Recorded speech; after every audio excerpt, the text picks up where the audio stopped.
অবসরপ্রাপ্ত বিদেশ মুখ্য সচিবকেও এসআইআর এর নোটিশ দেওয়া হলো এবার। কৃষ্ণন শ্রীনিবাসন তাকেও নোটিশ দেওয়া হয়েছে। ভবানীপুর বিধানসভার ভোটার তিনি, তাকে 19শে জানুয়ারি শুনানি কেন্দ্রে যাওয়ার নোটিশ দেওয়া হয়েছে। ভবানীপুরে সেখানে তার কেন্দ্র, 19শে জানুয়ারি তাকে শুনানি কেন্দ্রে ডাকা হয়েছে।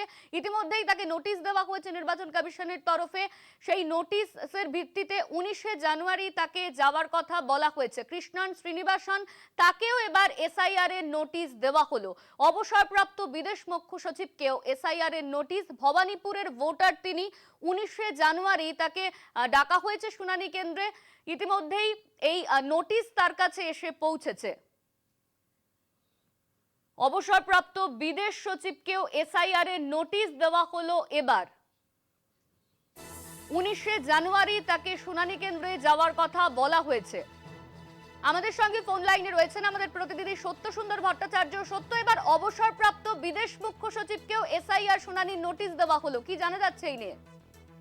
একেবারেই তাই। দেখো, অবসরপ্রাপ্ত প্রাক্তন বিদেশ সচিব কৃষ্ণন শ্রীনিবাসন তাকেও এসআইআর এর শুনানির নোটিশ দেওয়া হয়েছে বলে জানা যাচ্ছে। ভবানীপুর বিধানসভার ভোটার তিনি, এবং সেখানে যেটা জানানো হয়েছে তার এসআইআর এর শুনানি নোটিশে যে স্পেশাল ইন্টেন্সিভ রিভিশনের কারণে তিনি যে এনুমারেশন ফর্ম জমা দিয়েছেন এবং যে ফর্ম বিএলওর কাছে জমা দিয়েছেন, সেই ফর্মে কিন্তু এর আগের এসআইআর যে হয়েছিল অর্থাৎ 2002 এর তালিকায় তার নাম সেটার সঙ্গে কোনোভাবে তার ম্যাপিং হয়নি, তার এবং তার পরিবারের সদস্যদের।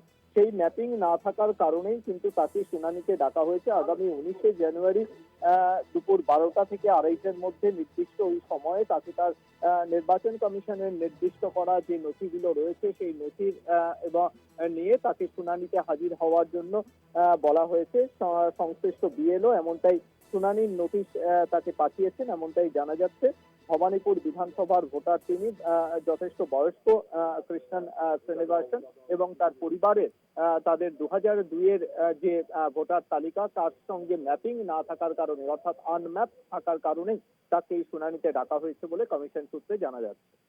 ধন্যবাদ তোমায় সত্য, আমাদের সঙ্গে ফোন লাইনে ছিলেন আমাদের প্রতিনিধি সত্য সুন্দর ভট্টাচার্য। অবসরপ্রাপ্ত বিদেশ সচিবকে এবার এসআইআর এর শুনানির নোটিশ দেওয়া হলো। কৃষ্ণন শ্রীনিবাসন তাকে এবার শুনানির নোটিশ দেওয়া হয়েছে। 19শে জানুয়ারি শুনানি কেন্দ্রে যাওয়ার নোটিশ।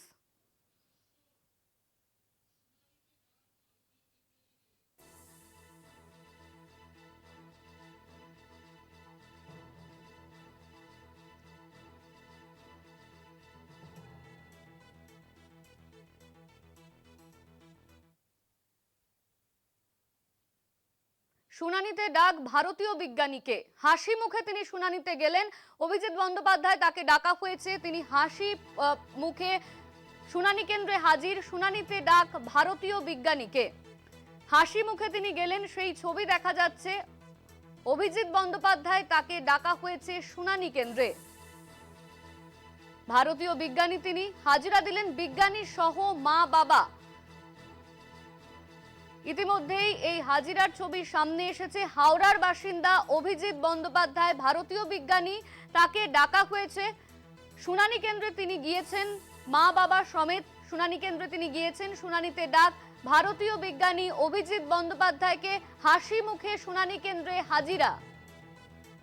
হাসি মুখে শুনানি কেন্দ্রে হাজিরা অভিজিৎ বন্দ্যোপাধ্যায়ের, হাজিরা দিলেন বিজ্ঞানী সহ তার মা বাবা।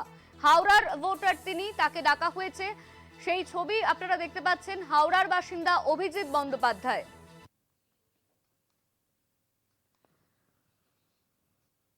শুনানিতে ডাক ভারতীয় বিজ্ঞানীকে, অভিজিৎ বন্দ্যোপাধ্যায় তাকে শুনানিতে ডাকা হয়েছে। হাসি মুখে শুনানি কেন্দ্রে তিনি গিয়েছেন, সেই ছবি আপনারা দেখতে পাচ্ছেন। সঙ্গে তার মা বাবাও গিয়েছেন হাসি মুখে শুনানি কেন্দ্রে অভিজিৎ বন্দ্যোপাধ্যায়।